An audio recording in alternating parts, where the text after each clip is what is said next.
The first chapter of your book is the first contact your audience is going to have with your story. It is when most of the readers will make a decision to keep reading or to put the book down. So needless to say, you should put a lot of effort in making it the best it can possibly be. So today I'll share some tips on how to write a killer first chapter to keep your readers hooked and eager for more.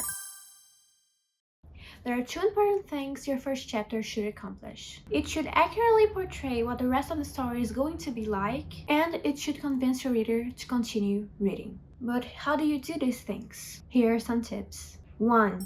Make the right promises. Your first chapter is going to contain a set of promises to your reader. You can see this as the things you're implicitly telling them. Like, for example, the tone of your story. If the story starts with a lot of gruesome, violent scenes, you're telling your audience that that's what they should expect. So if you proceed to write the rest of the book as a wholesome love story with no violence whatsoever, you have broken your promise. This is bad because you're going to disappoint the people who wanted to read something gruesome, while the ones that actually wanted to read a love story have already put the book down. So analyze your story as a whole and set the tone right from the beginning. Of course, you could do this on purpose, setting a shocking tonal whiplash. But that's a dangerous idea, and of course, it should be done deliberately and with care. 2. Show what matters. Your novel is probably going to start with a setting slightly different from the rest of the story, showing your character's life before the inciting incident. But it's probably good if you try to not stray away too much. For example, it's probably not a good idea for you to start your first chapter with a point of view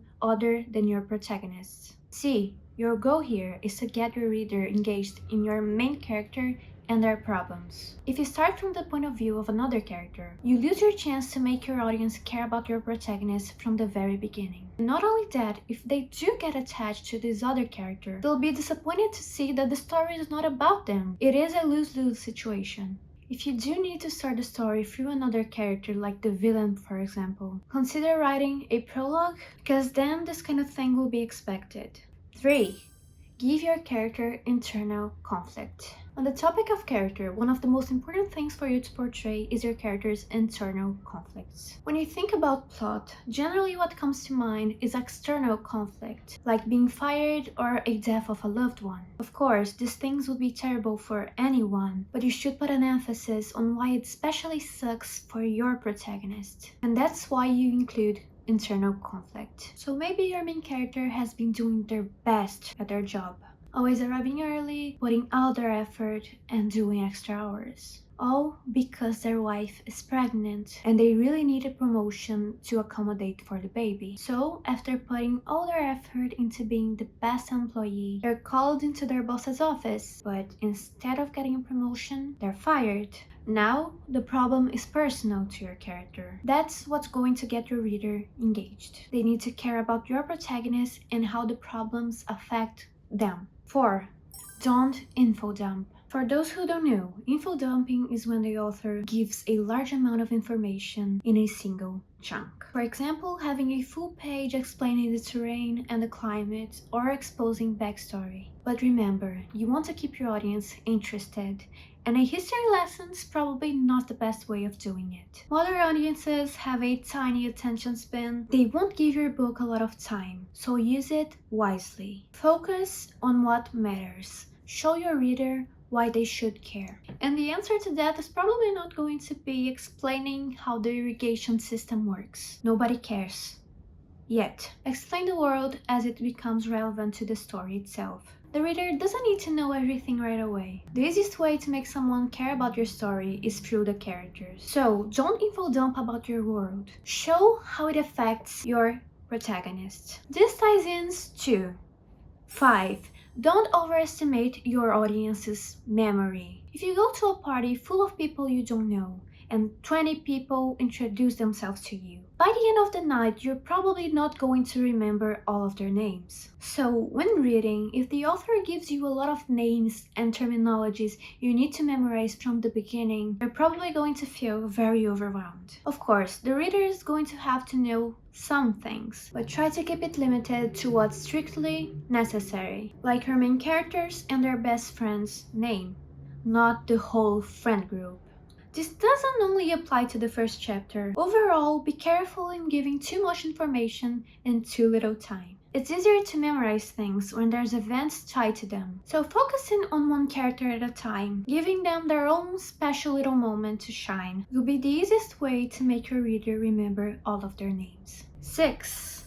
Make your reader ask questions. The best way to make someone keep reading is to get them curious, making them want to know more. This is where what people call the hook comes in. You need to intrigue your audience, make them ask questions. What about your first chapter make the reader compelled to read more? If it's only about your character waking up, brushing their teeth, and going about their day, with nothing unusual happening, you did nothing to convince anyone to keep going. As I said, you're dealing with very tiny attention spans, so it doesn't matter if by chapter 4 the world explodes and your protagonist is responsible for fixing it. A huge chunk of your audience is never going to get there if they deem the beginning as boring. Show them enough to make them interested, but leave something to be questioned. Like starting your novel with your protagonist's mother, who was seemingly in a happy relationship, being arrested for killing her husband. So you reveal a chilling information and your reader is going to be asking, why would she do that?